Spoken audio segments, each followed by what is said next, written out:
It started with a hug and something of a snub. When Prince Harry first introduced brother William to the glamorous American who has stolen his heart, what followed was a transatlantic culture clash. Specifically, the off-duty Hollywood actress decided that the appropriate way to greet our future king was via a Californian hug. That completely freaked him out, Harry recalls. He recoiled. Willie didn't hug many strangers, whereas Meg hugged most strangers. There followed a brief exchange of pleasantries, plus a meeting with William's spaniel, Lupo. But where was Kate? Out with the kids, said William. Too bad, next time, came the response. Then it was time to say goodbye. It was the autumn of 2016, and Harry and Meghan's relationship was still a closely guarded secret. Back then, the two brothers were sufficiently close to be not only living next door to one another, but also sharing an office and a social life. Indeed, that first meeting, according to Harry's account, the encounter didn't appear to get beyond William's black and white tiled hall, came as the duo were preparing to jump in a car to head off together on what royals call a straightforward shooting weekend. Now, of course, that once close relationship between the brothers is a smoking ruin. 6 years on, the princes inhabit not only separate continents, but also different sides in a bitter dispute that has reduced the monarchy to a sort of cheap soap opera, featuring blazing rows, fierce vendettas, slammed doors and at least one punch-up. Central to this fallout, as the above passage suggests, are their two very different wives. According to Harry's memoir, Spare, some of the most explosive disagreements between the couples revolved around misunderstandings over American attitudes and customs. Some were astonishingly petty. Disputes appear to have broken out over everything from the correct way to seat couples at a wedding. Brits place them apart on the same table, whereas the American tradition, according to the book, is for them to be together, to whether it might be appropriate for two women to share lipless. Harry describes doing so as an American thing. In one excruciating passage, Meghan is scolded for suggesting that Kate might be suffering from baby brain, having recently given birth.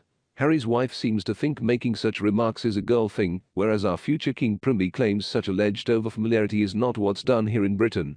It's clear in hindsight that Kate and Meghan's relationship never really got off the ground. And as well as those cultural differences, the key reason for this seems to be a straightforward personality clash. Readers of Harry's 416-page misery memoir are left in little doubt that Kate and Meghan's awful chemistry, divergent attitudes and competing styles generated constant friction between the two households. Take, for example, the first time the two women finally got round to meeting, during a cozy dinner party hosted by Harry and Meghan in late 2016. On the surface, things looked convivial. William seemed to like Meg and Kate seemed to like Harry's emphasis, her two Harry writes. We'd had them over for dinner during one of Meg's visits, and Meg cooked, and everything was good. Apostrophe, yet behind the scenes, he now shares a couple of red flags. At one point during the meal, for example, Meg ran upstairs to get some homeopathic remedies for William, who was suffering from a cold. Although he seemed charmed, moved, to be presented with vials of oregano oil and some turmeric, Kate was dismissive to the point of rudeness and announced to the table that he'd never take such unconventional remedies. It was an odd remark, if true, given that the royal family are long-standing fans of complementary medicine. Their preferred homeopathic pharmacy, Ainsworth's, has a royal warrant. But that wasn't the only discordant note Harry detected that night. There were also, he says, marked differences in how the two women dressed, which both of them seemed to notice. Meg went barefoot and wore ripped jeans, while her dinner guest Kate was done up to the nines. The next encounter between the women featured in Spare came in February 2018, 3 months after Harry and Meghan had announced their engagement, when the two couples shared a stage at an event called the Royal Foundation Forum. Although this was widely regarded as a success afterwards, one journalist dubbed us the Fab Four writes Harry, we learned that there was actually an awkward moment backstage that day, when Meghan asked Kate if she could borrow her lipless. Kate, taken aback, went into her handbag and reluctantly pulled out a small tube, writes Harry. Meg squeezed some onto her finger and applied it to her lips. Kate grimaced. Small clash of styles, maybe. Something we should have been able to laugh about soon after. But it left a little mark.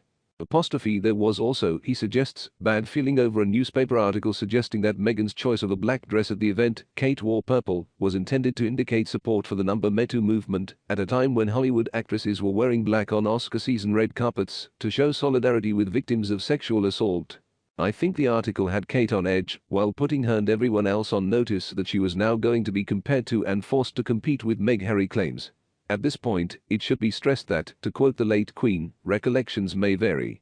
Harry's book offers a heavily one-sided take on events and, as the somewhat paranoid nature of the above anecdote demonstrates, often contains wild speculation about what others might have been thinking.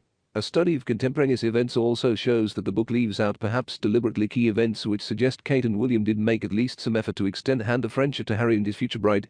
Readers are not, for example, told that the couple had spent Christmas 2017 as guests at Anmer Hall, the Cambridge's Norfolk home near Sandringham. The generous gesture helped navigate a minor issue of protocol. They were unmarried at the time, so staying together under the Queen's roof was taboo.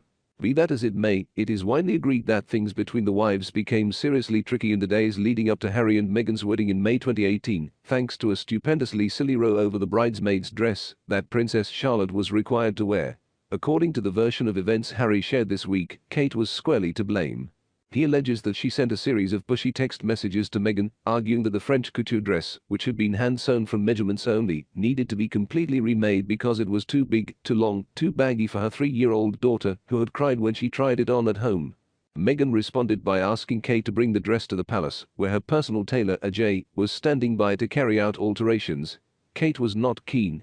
There followed a litany of chippy texts in which Kate is said to have criticized the way Meg was planning her wedding by mentioning something about a party for the page boys. The whole thing was apparently so traumatic for the bride to be that when Harry arrived home later that day, he found Meg on the floor, sobbing. The following morning, Kate came by with flowers and a card that said she was sorry, he adds. Despite the gesture, their relationship seems never to have recovered. This seems especially tragic given the huge affection Harry once had for Kate. Prior to meeting Meghan, he describes her as carefree, sweet, kind. Recalling her wedding to William, he says, "I loved my new sister-in-law. I felt she was more sister than in-law, the sister I'd never had and always wanted." How quickly things deteriorated. After the Sussexes' honeymoon, they appeared on the Buckingham Palace balcony for the Trooping the Colour ceremony, their first public appearance as newlyweds. Everyone present was in a good mood, upbeat, Harry writes. But, then, Kate asked Meg what she thought of her first Trooping the Colour. And Meg joked colourful. According to Harry, a yawning silence threatened to swallow us all whole. Soon after trooping, says Harry, William and Kate invited him and Meghan to tea and to clear the air. It presages an extraordinary passage in the book during which these grown adults first express petty jealousy over William and Kate's interior decorations and then, over tea, engage in a playground-style argument over various frivolous disagreements. The Cambridges were apparently upset that Meghan and Harry hadn't given them Easter presents. Was that a thing? Harry asks. He says he and Meghan apologized. For our part, we chipped in that we weren't too pleased when the couple changed their seats at the wedding reception. We'd followed the American tradition, placing couples next to each other, but Willie and Kate didn't like that tradition, so that Abel was the only one where spouses were apart. William alleged that Harry and Meghan had done the same thing at the wedding of Kate's sister, Pippa Middleton. Then Kate complained that Meghan hurt my feelings during an incident where I couldn't remember something, and you told me it was my hormones. She allegedly added, "You talked about my hormones. We're not close enough for you to talk about my hormones." In a scene that resembles an upscale version of EastEnders, readers are told that William pointed at his brother's wife. "It's rude, Meghan. It's not what's done here in Britain." Meghan then replied, "Kindly take your finger out of my face." At the end, we all hugged, Harry writes, adding, "Kind of." But far from clearing the air, matters just kept getting worse. Staff shared by the two couples fell out. Or as Harry put it, there was frequent bickering in the office, in which sides were taken in a manner that poisoned the atmosphere. Later that year, reports began emerging about the bridesmaids' dresses row, but with a twist. It was claimed that it was Kate who cried.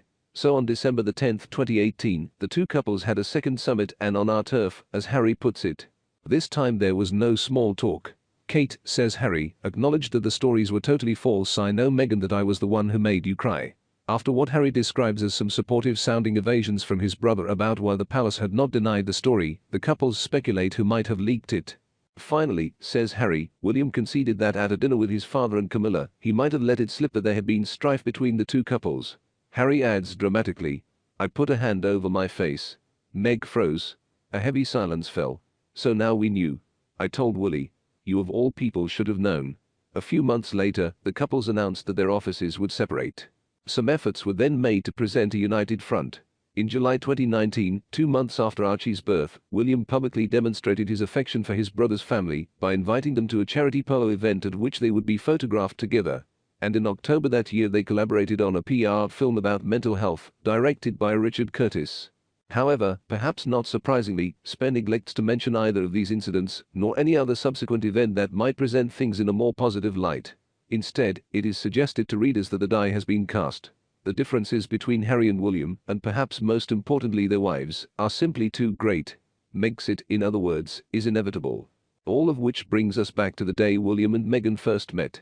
Recalling his brother's awkward reaction to being hugged, Harry says, Maybe Willie expected Meg to curtsy.